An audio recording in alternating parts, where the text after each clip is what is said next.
Haleluya, salam sejahtera dalam nama Tuhan Yesus Kristus. Patutlah kita menaikkan pujian syukur kita kepada Tuhan karena kebaikan Tuhan yang terus Tuhan limpahkan buat saya dan saudara. Saat ini kita mau beribadah, memuji, memuliakan nama Tuhan. Kita mau masuk dalam hadirat Tuhan. Kita naikkan pujian kita kepada Tuhan. Aba Bapa, Aba Bapa, Kau segalanya baik. Terima kasih Tuhan Yesus. Haleluya. Haleluya. Haleluya.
Jadikan ku hamba setia tepat, yang menjadikan ku hamba.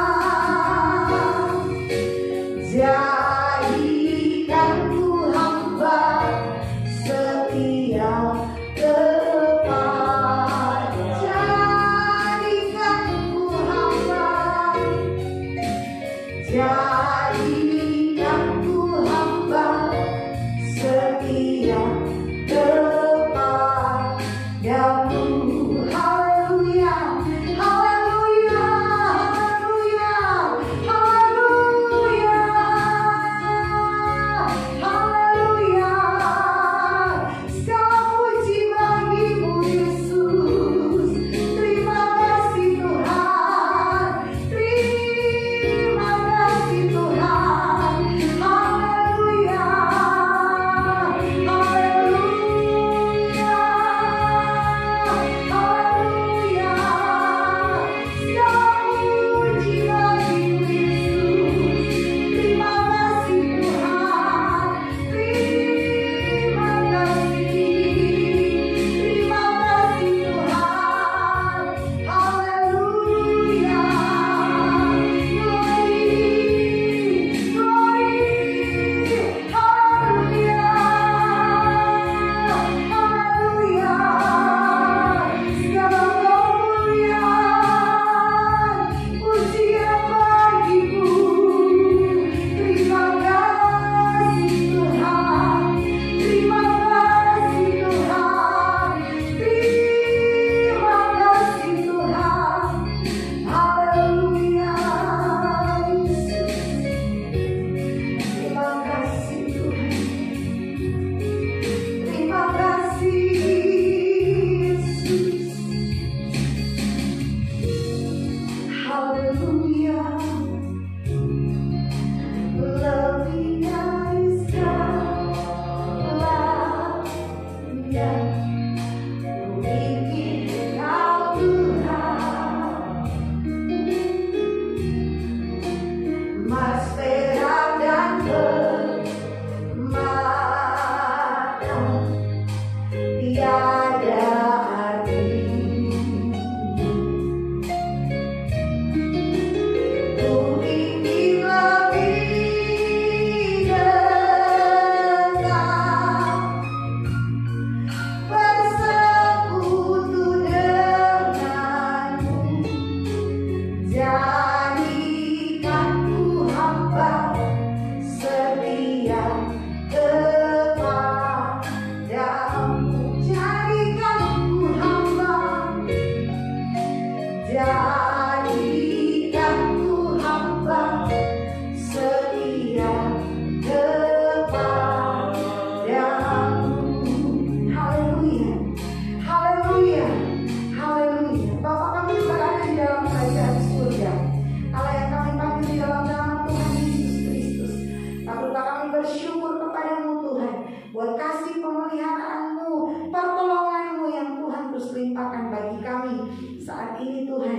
Kami mau memuji memuliakan namamu. Hadirlah Tuhan di tempat ini, memberkati kami, mengurapi kami hamba-Mu yang melayani saat ini. Biarlah Engkau terus yang memberkati ibadah kami Tuhan. Kami buka ibadah kami alaskan doa kami di dalam nama Tuhan Yesus Kristus. Haleluya, amin. Puji Tuhan, kita masih berdiri. Kita naikkan pujian kita kepada Tuhan. Satu hal telah ku minta kepada Tuhan. Haleluya, puji Tuhan. Amin. Haleluya. Haleluya.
kita masih terus mengagungkan Tuhan. Kita nyanyikan pujian kita.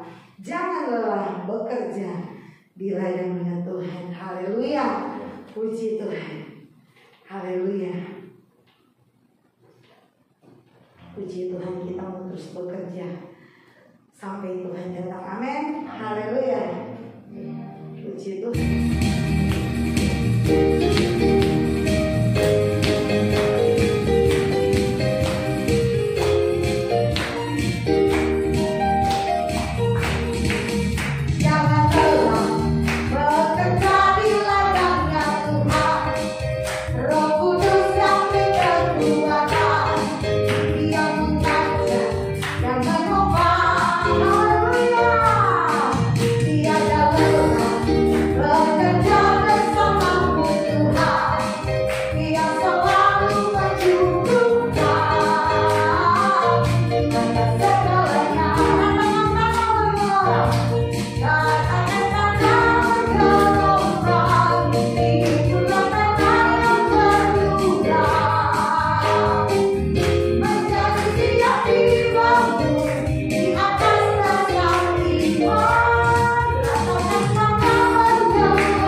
Puji Tuhan, kita masih naikkan pujian kita kepada Tuhan.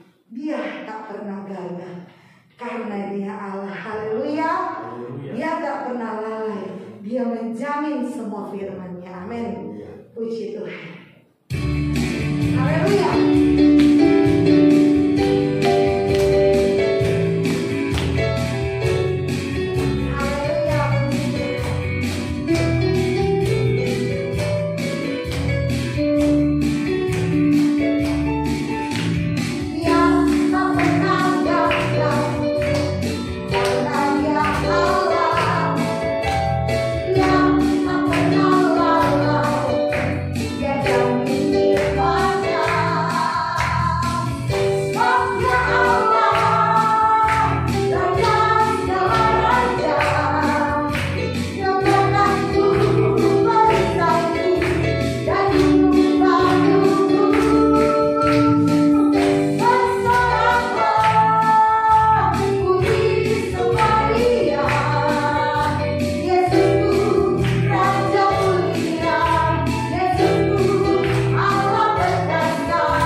menerima kebenaran firman Tuhan. Kita nyanyikan pujian Engkau Tuhan yang setia, waktumu selalu yang terbaik. Haleluya, haleluya. Puji Tuhan, puji Tuhan. Terima kasih Tuhan Yesus. Terima kasih Tuhan Yesus. Kami sembah Engkau, kami muliakan Engkau. Haleluya, Yesus, haleluya.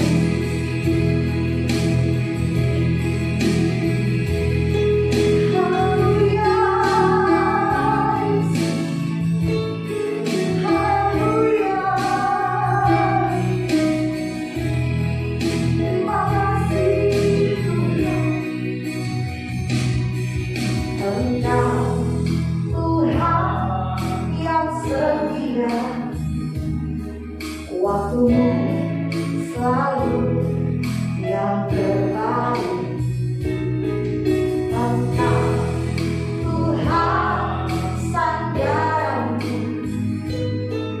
dan Tuhan yang tak berharap padamu. Engkau Tuhan yang setia, haleluya. Engkau Tuhan yang setia, selalu yang terbaik. Engkau Tuhan sandaranku, dan Tuhan yang tak berharap padamu. Satu-satunya yang ku andalkan, satu-satunya yang ku percaya. Engkau sumber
Haleluya. Mari sama-sama kita kembali merenungkan firman Tuhan, saudara-saudara. Kita sudah memasuki bagian akhir dari bulan September. Kita bersyukur atas pertolongan dan kemurahan Tuhan yang selalu menyertai kita dalam segala langkah-langkah hidup kita.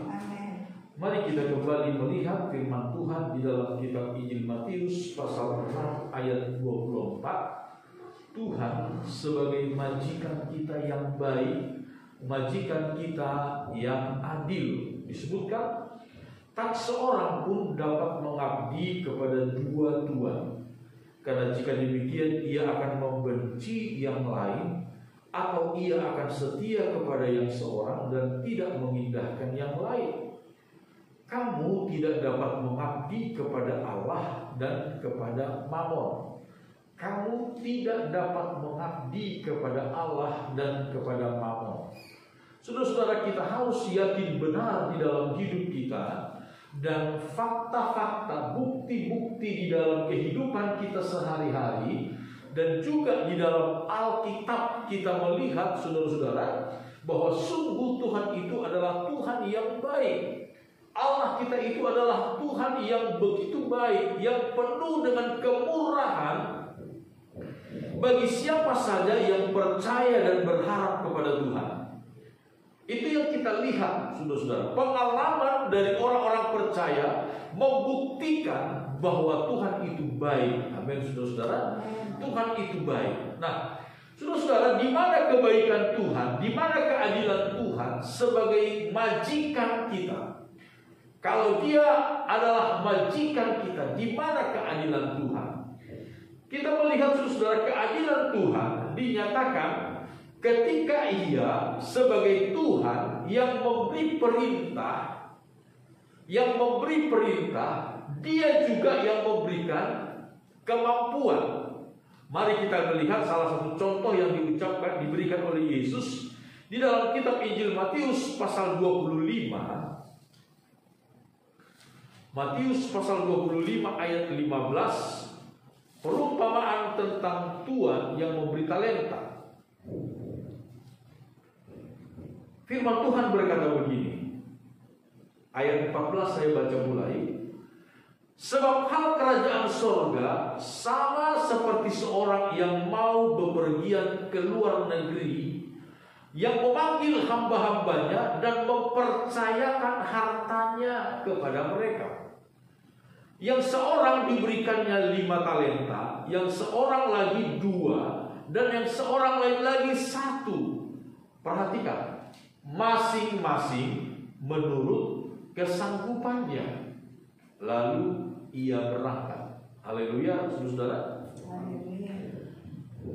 Yesus Tuhan Allah kita digambarkan di sini seperti seorang tuan yang hendak bepergian ke luar negeri. Dia memanggil hamba-hambanya, lalu memberikan kepada mereka talenta-talenta untuk dijalankan sesuai dengan kemampuan mereka masing-masing. Sesuai dengan kemampuan mereka masing-masing. Tetapi kita melihat di sini, saudara-saudara, sayangnya orang yang menerima 1 talenta di sini, dia tidak menjalankannya. Tetapi malah menyembunyikannya dan lain sebagainya. Saudara-saudara, kita melihat bagaimana Tuhan Allah yang adil, Allah yang baik. Dia tidak asal menyuruh kita. Amin, saudara. Dia tidak asal memberi perintah, tetapi Dia juga yang memberikan kemampuan kepada kita. Dia yang memberikan modal kepada kita. Di dalam kitab Filipi pasal yang kedua, kita lihat, saudara-saudara, apa yang dikatakan oleh firman Tuhan di sini. Filipi pasal yang kedua, kepada jemaat di Filipi, Rasul Paulus mengatakan demikian. Ayat yang ke-12 kita baca mulai dan ayat 13. Hai saudara-saudaraku yang kekasih, kamu senantiasa taat. Karena itu tetaplah kerjakan keselamatanmu dengan takut dan gentar, bukan saja seperti waktu aku masih hadir, tetapi terlebih pula sekarang waktu aku tidak hadir. Kerjakanlah keselamatanmu dengan takut dan gentar. Ayat 13. Karena Allah lah yang mengerjakan di dalam kamu, yang memberikan di dalam kamu baik kemauan maupun pekerjaan menurut kerelaannya. Karena Allah lah yang mengerjakan di dalam kamu, dalam terjemahan yang lain mengatakan baik kemauan, desire, keinginan maupun kesanggupan. Keinginan, kemauan maupun kesanggupan. Haleluya. Menurut kerelaannya. Ada orang saudara-saudara yang mau tetapi tidak sanggup. Ada orang yang sanggup, sebenarnya sanggup, tetapi dia tidak mau. Ya, saudara, tetap juga tidak akan terlaksana. Tetapi firman Tuhan berkata, Tuhan mengaruniakan, mengerjakan di dalam kita baik kemauan. Kalau saudara tidak mempunyai kemauan untuk datang beribadah di tempat ini, saudara tidak akan ada di sini. Amin, saudara. Kalau saudara tidak mempunyai kemauan, wow, lebih enak tidur di rumah, santai di rumah, ngopi jam-jam begini, sambil makan gorengan, enak bukan? Kalau tidak mempunyai kemauan. Tetapi mungkin juga ada orang yang mempunyai kemauan, tetapi tidak mempunyai kesanggupan, tidak mempunyai kemampuan. Misalnya dia ingin datang beribadah, tapi dia lagi sakit, tidak sanggup. Dia ingin datang beribadah di tempat ini, tetapi tidak ada jalan dan lain sebagainya.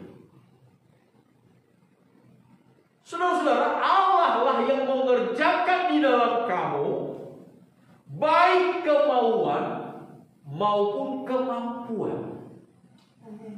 Itulah kebaikan Tuhan.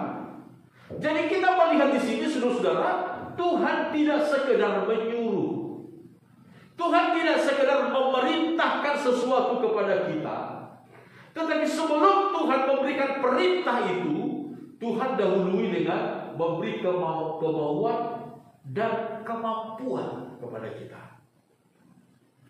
Memberi kemauan dan kemampuan kepada kita. Kalau kita melihat, bandingkan saudara-saudara di dalam kitab Keluaran, ketika Tuhan mengutus Musa untuk membebaskan orang Israel dari perbudakan orang Mesir, awalnya Musa enggan, saudara-saudara, enggan. Ketika Tuhan memperlihatkan diri kepada Musa di dalam sebuah belukar yang bernyala, ketika Musa sedang menggembalakan ternak milik mertuanya Jitro, disebutkan demikian di dalam kitab Keluaran pasal yang ketiga dan pasal yang keempat. Di sini Tuhan mengutus Musa. Di dalam kitab Keluaran pasal yang ketiga, pasal Tuhan menampakkan diri kepada Musa. Lalu pasal yang keempat kita melihat demikian. Kita lihat pada ayat yang ke-6 mulai, ketika Tuhan memberikan tanda-tanda kepada Musa akan kuasanya. Lagi firman Tuhan kepadanya, masukkanlah tanganmu ke dalam bajumu. Dimasukkannya tangannya ke dalam bajunya, dan setelah ditariknya keluar, maka tangannya kena kusta putih seperti salju. Sesudah itu firman-Nya, masukkanlah tanganmu kembali ke dalam bajumu. Musa memasukkan tangannya kembali ke dalam bajunya, dan setelah ditariknya keluar, maka tangan itu pulih kembali seperti seluruh badannya. Jika mereka tidak percaya kepadamu dan tidak mengindahkan tanda mujizat yang pertama, tanda mujizat pertama adalah tongkat menjadi ular. Itu yang bisa kita lihat di ayat sebelumnya. Maka mereka akan percaya kepada tanda mujizat yang kedua. Dan jika mereka tidak juga percaya kepada kedua tanda mujizat itu dan tidak mendengarkan perkataanmu, maka engkau harus mengambil air dari sungai Nil dan harus kau curahkan di tanah yang kering. Lalu air yang kau ambil itu akan menjadi darah di tanah yang kering itu. Lalu kata Musa kepada Tuhan, Tuhan, aku ini tidak pandai bicara, dahulu pun tidak, dan sejak engkau berfirman kepada hamba-Mu pun tidak. Sebab aku berat mulut dan berat lidah. Tetapi Tuhan berfirman kepadanya, siapakah yang membuat lidah manusia? Siapakah yang membuat orang bisu atau tuli, membuat orang melihat atau buta? Bukankah aku, yakni Tuhan? Oleh sebab itu pergilah, aku akan menyertai lidahmu dan mengajar engkau apa yang harus kau katakan. Tetapi Musa berkata, Tuhan, utuslah kiranya siapa saja yang patut kau utus. Maka bangkitlah murka Tuhan terhadap Musa, dan dia berfirman, bukankah di situ Harun orang Lewi itu kakakmu? Aku tahu bahwa ia pandai bicara. Lagi pula ia telah berangkat menjumpai engkau, dan apabila ia melihat engkau, ia akan bersukacita dalam hatinya. Maka engkau harus berbicara kepadanya dan menaruh perkataan itu ke dalam mulutnya. Aku akan menyertai lidahmu dan lidahnya dan mengajarkan kepada kamu apa yang harus kamu lakukan. Ia harus berbicara bagimu kepada bangsa itu. Dengan demikian ia akan menjadi penyambung lidahmu dan engkau akan menjadi seperti Allah baginya. Dan bawalah tongkat ini di tanganmu yang harus kau pakai untuk membuat tanda-tanda mujizat.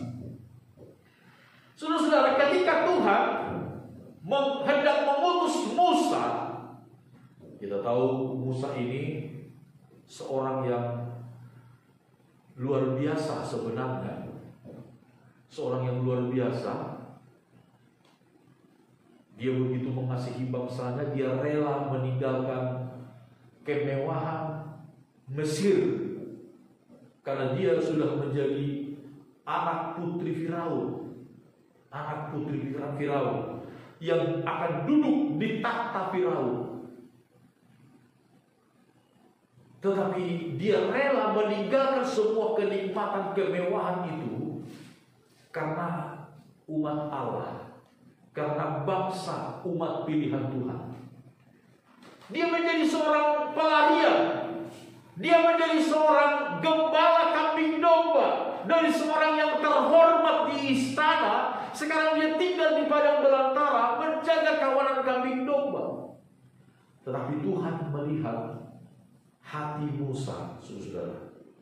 Kerelaan, ketulusan hati Musa untuk bangsa umat pilihan Tuhan. Dan ketika Tuhan datang mengutus Musa dalam sebuah belukar yang menyala, Tuhan berkata, pergilah, aku mengutus engkau untuk membebaskan bangsa Israel dari perbudakan Mesir. Tuhan berikan tanda-tanda yang ajaib kepada Musa. Tongkat yang di tangan Musa, tongkat biasa, saudara, tongkat biasa. Tuhan berkata, Musa, lempar tongkat itu ke tanah. Dilempar jadi ular. Musa lari karena ular. Tapi Tuhan berkata, tangkap ekornya. Ketika ditangkap ekornya, berubah lagi jadi tongkat biasa. Kedua, masukkan tanganmu ke dalam bajumu, dimasukkan, tarik, langsung jadi kusta, penuh kusta tangannya. Masukkan lagi ke dalam bajumu, dimasukkan, tarik lagi, sembuh. Luar biasa. Tuhan berkata, Musa, kalau orang Israel tidak percaya dengan tanda mujizat yang pertama, tanda mujizat yang kedua, pasti mereka percaya. Kalau toh mereka belum juga percaya pada tanda mujizat yang kedua, ambil air dari sungai Nil, curahkan itu di tanah yang kering. air itu akan menjadi darah. Wih, luar biasa. Sebagai tanda bukti bahwa aku yang menyertai engkau, mengutus engkau. Tetapi Musa masih tetap enggan, masih tetap tidak mau. Dia berkata, Tuhan, suruh aja orang lain yang patut kau utus. Dia mengayat, saya ini gak pantas. Saya ini gak pintar ngomong. Lidah saya berat, mulut saya berat untuk ngomong. Jadi kelihatannya Musa itu ada kelemahannya. Dia bicara seperti orang gagal mungkin. Seperti orang gagal. Kurang jelas kalau dia ngomong. Itu Musa. Tetapi ketika Tuhan mengutus Musa, Musa seolah-olah berdalih.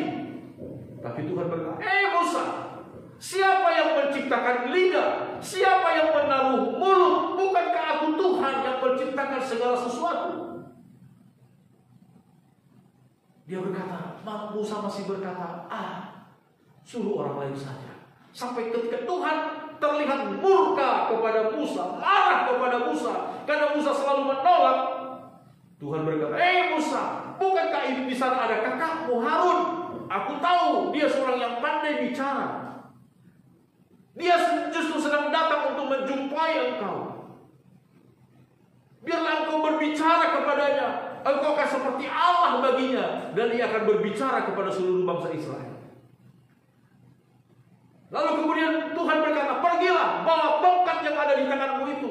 Sebab dengan tongkat itu engkau akan mengadakan mujizat-mujizat di tanah Mesir. Jadi kita melihat di sini, saudara-saudara, ketika Tuhan memberikan perintah, Tuhan tidak biarkan dengan tangan kosong. Amin, saudara. Tuhan lebih dahulu lengkapi dengan kemampuan-kemampuan. Saudara, setiap perintah apapun yang diberikan oleh Tuhan kepada kita, sebenarnya tidak ada alasan bagi kita untuk berkata, saya tidak mampu melakukannya. Tidak ada alasan bagi kita untuk berkata, saya tidak mampu melakukannya. Kenapa? Karena Dia adalah Tuhan yang baik, Tuhan yang bijaksana, Tuhan Allah yang adil. Ketika Dia memberikan perintah, Dia terlebih dahulu melengkapi kita dengan kemauan dan kemampuan. Itu dikatakan oleh firman Tuhan kepada jemaat di Filipi. Allah lah yang mengerjakan di dalam kamu baik kemauan maupun kemampuan. Saudara-saudara, ketika Paulus mengajarkan kepada jemaat di Korintus tentang memberi, menabur, dikatakan begini. Kita melihat di dalam kitab 2 Korintus pasal 9, saudara. 2 Korintus pasal 9. 2 Korintus pasal 9, firman Tuhan berkata, ayat 6. Ketika Tuhan mengajarkan tentang menabur kepada jemaat di Korintus, Tuhan berkata begini, 2 Korintus pasal 9 ayat 6. Camkanlah ini, orang yang menabur sedikit akan menuai sedikit juga, dan orang yang menabur banyak akan menuai banyak juga. Hendaklah masing-masing memberikan menurut kerelaan hatinya, jangan dengan sedih hati karena paksaan, sebab Allah mengasihi orang yang memberi dengan sukacita. Dan Allah sanggup melimpahkan segala kasih karunia kepada kamu, supaya kamu senantiasa berkecukupan di dalam segala sesuatu, dan malah berkelebihan di dalam berbagai kebajikan. Seperti ada tertulis, Ia membagi-bagikan, Ia memberikan kepada orang miskin, kebenarannya tetap untuk selamanya. Ayat 10. Ia yang menyediakan benih bagi penabur dan roti untuk dimakan. Ia juga yang akan menyediakan benih bagi kamu dan melipat gandakannya dan menumbuhkan buah-buah kebenaranmu. Kamu akan diperkaya dalam segala macam kemurahan hati yang membangkitkan syukur kepada Allah oleh karena kamu. Ayat 10 dengan tegas dikatakan, Ia Tuhan yang menyediakan benih bagi penabur dan roti untuk dimakan. Ia juga yang akan menyediakan benih bagi kamu untuk ditaburkan. Tuhan yang memberikan benih. Jadi kalau Tuhan berbicara untuk kita menabur, saudara-saudara, menabur, percayalah Tuhan yang menyediakan benih itu bagi kita. Amin, saudara. Tuhan yang menyediakan benih itu. Jangan takut, saudara. Amin. Tetapi salahnya kita orang percaya, seringkali saudara-saudara, Tuhan siapkan benih. Pertama, benih itu kita taburkan sembarangan. Sembarangan. Seperti di dalam kitab Matius pasal 13, ada yang kita lempar main tabur saja di pinggir jalan, yang gak akan tumbuh. Ada yang kita tabur di tempat yang berbatu-batu, yang gak akan tumbuh. Kita taburkan di tempat yang bersemak duri, yang gak akan tumbuh. Gak akan tumbuh. Ketika kita menabur seperti itu, ada juga di antara anak-anak Tuhan, orang percaya, Tuhan memberikan benih untuk ditabur, gak ditabur, malah dimakan sendiri. Ini lebih cilaka lagi. Saya ingat saudara-saudara, mungkin sekitar 10 atau belasan tahun yang lalu, saya membaca sebuah koran, surat kabar, tentang kelaparan yang terjadi di satu daerah transmigrasi. Di satu daerah transmigrasi terjadi kelaparan yang hebat. Ketika diselidiki kenapa masyarakat transmigrasi itu mengalami kelaparan, bukankah pemerintah telah menyediakan segala fasilitas untuk mereka? Menurut perkiraan pemerintah waktu itu, tidak akan mungkin masyarakat itu akan mengalami kelaparan. Pemerintah telah memberikan lahan, pemerintah telah memberikan benih bagi mereka. Ketika diselidiki, saudara-saudara, ternyata para transmigran yang ada di situ memakan benih yang diberikan oleh pemerintah. Benih yang seharusnya ditaburkan itu mereka makan. Entah karena alasan apa tidak begitu dijelaskan, tetapi yang jelas adalah benih yang seharusnya mereka taburkan itu mereka makan. Dan akhirnya pada satu waktu tertentu mereka akhirnya kelaparan. Karena tidak menuai apa-apa. Saudara-saudara, ini sebuah gambaran bagi kita. Ketika Tuhan menyuruh menabur, jangan kita menabur benih itu di tempat yang sembarangan. Yes. Kan ada aturannya, saudara-saudara ya. Saudara-saudara, saya ingin mengajar kita tentang kebenaran firman Tuhan, supaya kita menjadi orang yang diberkati di hadapan Tuhan. Amin.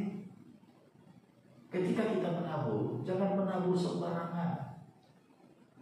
Jangan menabur di atas batu, melemparkan benih di atas batu, tidak akan menghasilkan apa-apa.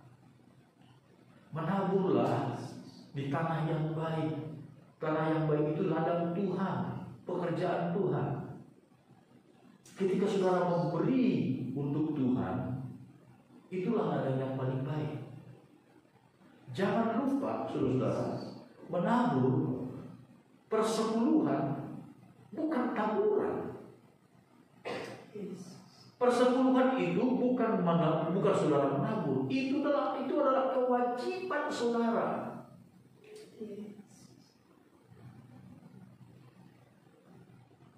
Sama seperti kepada pemerintah kita membayar pajak. Pajak itu bukan sumbangan, itu kewajiban kita. Sumbangan itu ketika misalnya terjadi bencana alam, pemerintah membutuhkan partisipasi masyarakat, kita memberikan sumbangan, itu baru sumbangan, saudara. Tetapi pajak misalnya itu adalah satu kewajiban kita. Persepuluhan, saudara-saudara, bukan masuk dalam tabungan kita. Ketika kita memberikan persepuluhan, di situ Tuhan menjaga segala usaha kita, segala pekerjaan kita. Menjaga segala pekerjaan kita. Tetapi taburan kita di luar persepuluhan itu, kita memberi, itulah taburan kita. Disitulah berlaku firman Tuhan yang berkata, yang menabur banyak menuai banyak, yang menabur sedikit menuai sedikit. Tetapi jangan terpaksa, jangan karena paksaan, jangan juga untuk pamer. Jangan terpaksa. Itu misalnya, Pak, saya selalu ingatkan kepada kita setiap kali Natal, misalnya dulu ya, saya nggak tahu, mudah-mudahan di Desember nanti kita bisa bikin Natal lagi. Kita berdoakan supaya penularan virus corona yang benar-benar makin menurun, saudara ya. Tapi sebelum pandemi itu ada, kan selalu saya ingatkan, misalnya kalau Natal kita menyumbang, jangan saudara minjam untuk menyumbang, gitu. Saya tidak mau, karena nggak enak yang lain memberikan sumbangan untuk Natal, saya nggak bisa memberikan, lalu saya harus minjam, padahal nggak punya. Ya kalau nggak punya ya sudah, nggak usah. Saya selalu ingatkan seperti itu. Tetapi kalau punya, hati-hati, saudara. Di situ saatnya kita menabur. Itu saatnya kita menabur. Orang yang menabur akan menuai. Menabur banyak, menuai banyak. Itu rumus firman Tuhan. Tetapi yang jelas, saudara-saudara, ketika Tuhan menyuruh kita untuk menabur, Tuhan yang sediakan benih itu bagi kita. Amin. Itu dikatakan oleh firman Tuhan. Walaupun ketika kita menabur itu, kita Mazmur menggambarkan seringkali kita seperti mencucurkan air mata. Mencucurkan air mata, ada tangisan, menangis, berjalan maju sambil menangis. Berjalan maju sambil menangis, sambil terus menaburkan benih. Kita Mazmur berkata demikian, pasal 126. Orang yang mencucurkan air mata sambil menabur, orang yang berjalan terus maju sambil menaburkan benih, pasti pulang dengan sorak-sorai, pasti pulang dengan membawa berkas-berkasnya, hasil yang berlipat kali ganda. Saudara-saudara, itu jaminan firman Tuhan bagi kita. Jadi saudara-saudara, kalau kita melihat firman Tuhan, Dia Tuhan yang adil. Amin. Yesus Tuhan kita, Dia Tuhan yang adil. Dia memberi perintah, Dia memberi kemampuan kepada kita, kemauan dan kemampuan kepada kita untuk melakukan perintah Tuhan ini. Paulus di dalam kitab 1 Korintus pasal 15 dia berkata demikian. 1 Korintus pasal 15 dikatakan oleh Paulus,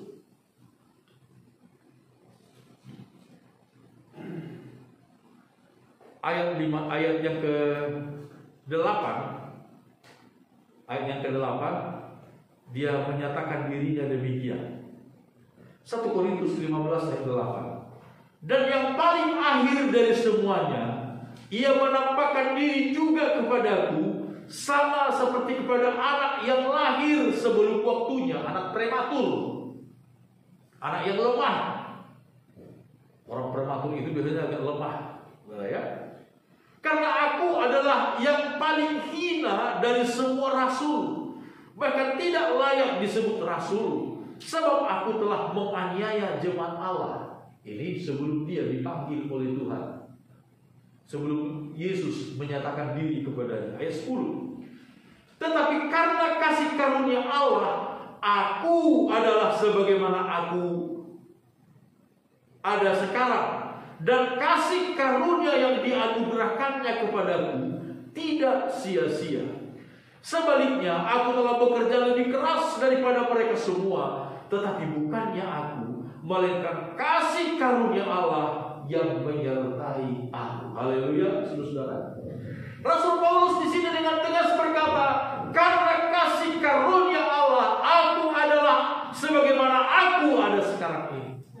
Artinya, saudara-saudara, Tuhan yang memanggil Paulus menjadi hambanya, Tuhan yang menetapkan Paulus menjadi hambanya, Tuhan juga yang melengkapi Paulus dengan kasih karunia. Amin. Sekalipun di sini Paulus menggambarkan dirinya seperti seorang anak yang prematur, anak yang lahir sebelum waktunya, anak yang begitu lemah tak berdaya, tetapi karena kasih karunia Allah, dia mendapatkan kekuatan. Dia mendapatkan kekuatan. Dan bahkan dia katakan, kasih karunia yang diberikannya kepadaku tidak sia-sia. Sebaliknya aku telah bekerja lebih keras. Saudara-saudara, kasih karunia itu adalah modal kita yang diberikan oleh Tuhan kepada kita. Dan tidak ada satupun di antara kita yang tidak mendapatkan kasih karunia. Tidak ada satupun di antara kita yang tidak mendapatkan talenta dari Tuhan. Pertanyaannya adalah, apakah kita sama seperti orang yang menerima 5 dan 2 talenta itu, yang demikian giat mengembangkan, mengerjakan talenta yang diberikan oleh Tuhan?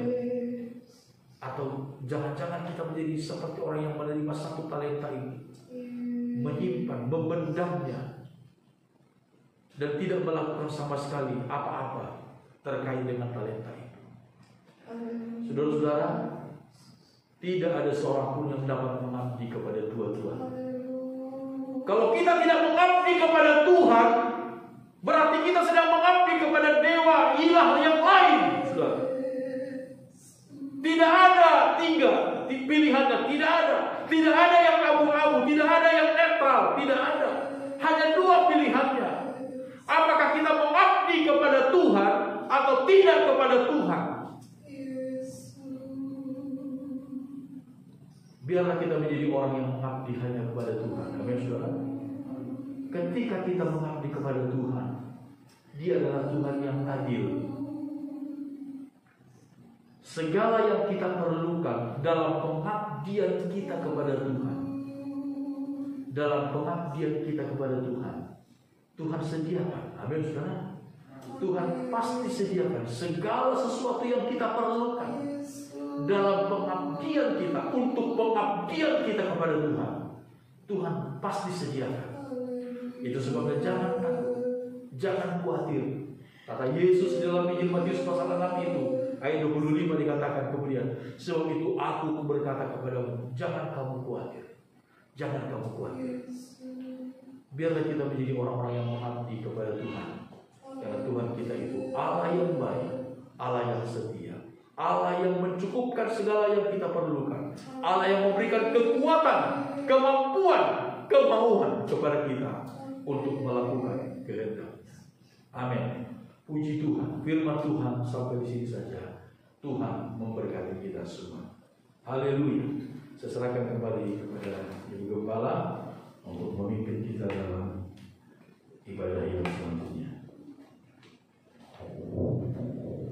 Haleluya Yesus, haleluya Yesus, haleluya Yesus, haleluya Yesus. Kita akan berdoa saat ini. Kita naikkan pujian. Selidiki aku, lihat hatiku. Terima kasih Tuhan Yesus.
Engkaulah yang terbaik. Terima kasih Tuhan. Tanda ibadah kami akan memberikan korban persembahan kami, besar ataupun kecil, Tuhanlah yang memberkati. Kami terima firman-Mu Tuhan. Tanamkan, meteraikan firman-Mu di dalam hati dan pikiran kami Tuhan. Untuk itu berbuah, bertumbuh, berbuah untuk hormat dan kemuliaan nama-Mu. Di dalam nama Tuhan Yesus Kristus kami sudah berdoa. Haleluya. Amin. Puji Tuhan. Silakan duduk. Kita akan memberikan korban persembahan. Kita nyanyikan pujian Jangan Lelah Bekerja di Ladangnya Tuhan. Haleluya. Puji Tuhan. Haleluya. Puji Tuhan. Puji Tuhan. Kita akan memberikan korban persembahan. Yang pertama di sebelah kanan saya, dan yang kedua di sebelah kiri saya. Haleluya. Puji Tuhan. Haleluya.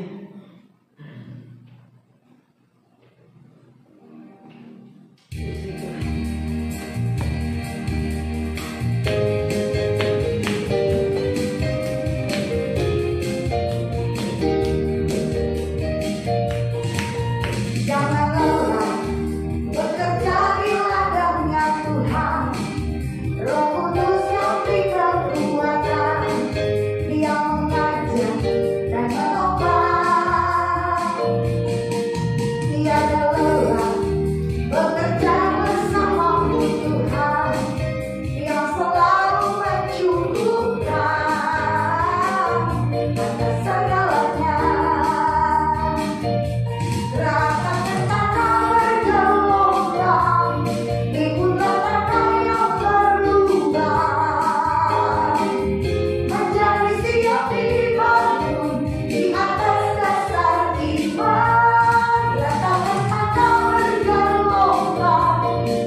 Haleluya, puji Tuhan. Pengumuman bagi kita saudara-saudara, hari Rabu kita tetap akan ada kembali mengadakan ibadah doa Zoom.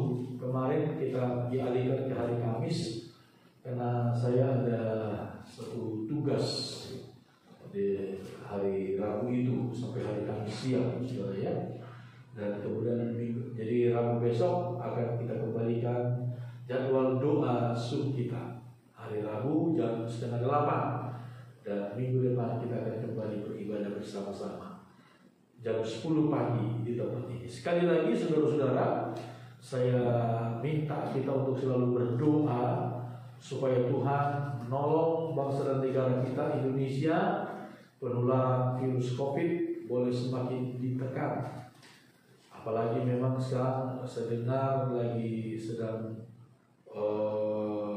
jadi bahan pertimbangan untuk sekolah tatap muka ya. Apakah mau terus dilanjutkan atau mau dievaluasi lagi? Tapi saya lihat sudah ada surat edaran dari kementerian untuk orang-orang yang kuliah pun sudah mulai bertahap untuk tatap muka. Surat edaran dari kementerian seperti itu. Dan kita berdoa supaya tidak terjadi klaster yang baru seperti yang ditakutkan selama ini, ada klaster sekolah karena dan lain sebagainya. Kita berdoa supaya semua itu tidak terjadi dan penularan virus COVID khususnya di negara kita Indonesia itu semakin berkurang, dan kalau bisa dan Tuhan pasti mampu lakukan penularan ini habis, saudara ya. Itu saja pengumuman kita. Mari sama-sama kita akhiri ibadah kita ini di dalam doa. Ajaib Kau Tuhan, penuh kuasa, sanggup pulihkan keadaanku,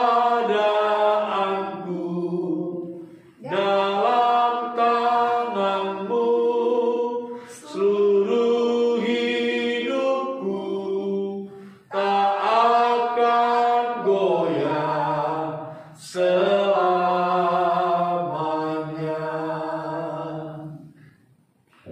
Bapa kami dalam sorga, segala pujian syukur kami naikkan kepadamu. Terima kasih banyak atas segala berkat pertolongan-Mu. Engkau telah menolong kami dapat beribadah kepada Tuhan pada pagi hingga siang hari ini. Berkati setiap umat-umat-Mu yang datang beribadah pada saat ini. Tuhan, Engkau tilik dan melawat kehidupan mereka. Kuatkan yang lemah, hiburkan yang susah, sembuhkan yang sakit. Buka jalan senantiasa dalam segala usaha dan pekerjaan. Engkau lindungi, Amen. Engkau bela, Engkau berkati. Amen. Dalam nama Tuhan Yesus. Apapun yang dikerjakan oleh umat-umat-Mu, Engkau buat berhasil. Amen. Bahkan sedemikian rupa berhasil.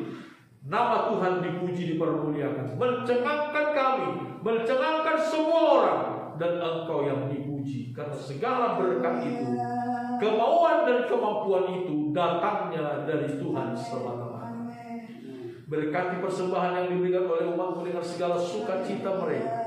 Persepuluhan milik Tuhan yang mereka beri dengan sukacita, dengan takut akan Tuhan, Engkau balas sesuai dengan janji firman. Berkati pendidikan dan pergaulan anak-anak-Mu ya Tuhan. Buat mereka berhasil dalam pendidikan mereka. Hindarkan dari pergaulan yang buruk, biar kiranya nama Tuhan dimuliakan lewat kehidupan mereka semua. Terpujilah Engkau kekal sampai selama-lamanya. Kami berdoa buat jemaat-Mu yang akan mengikuti ibadah ini juga lewat siaran rekaman. Tuhan, Engkau yang tetap menjamah dan memberkati melawan kehidupan mereka satu persatu. Terpujilah Engkau. Hari Rabu yang akan datang kami akan melakukan ibadah doa Zoom, dan juga ibadah kami minggu yang akan datang dalam ibadah perjamuan Tuhan. Tuhan, Engkau dahului semuanya rangkaian ibadah kami dengan kasih anugerah. Terpujilah Tuhan kekal selama-lamanya. Inilah doa dan permohonan kami Bapa. Sekarang saudaraku, arahkan hati dan pikiranmu kepada Tuhan. Kita mohonkan berkat dari Tuhan. Percayalah kepada Tuhan dengan segenap hatimu, dan jangan bersandar kepada pengertianmu sendiri. Akuilah Tuhan dalam segala lakumu, maka Tuhan akan meluruskan jalan. Damai sejahtera dari Allah yang adalah Bapa kita, damai sejahtera yang melampaui segala akal, dan juga kasih karunia yang melimpah dari Yesus Kristus Tuhan dan Juru Selamat kita, serta persekutuan bersama dengan Roh Kudus Allah, Sang Penolong, Penghibur dan Pembela kita, itulah yang selalu nyata menyertai setiap langkah-langkah kita. Dimanapun kita pergi, dimanapun kita berada, kita selalu disertai oleh Tuhan. Di dalamnya nama Tuhan dipuji dan dipermuliakan. Terimalah berkat ini di dalam nama Tuhan Yesus Kristus. Haleluya. Semua yang percaya katakan sama-sama. Amin. Selamat siang. Tuhan memberkati kita.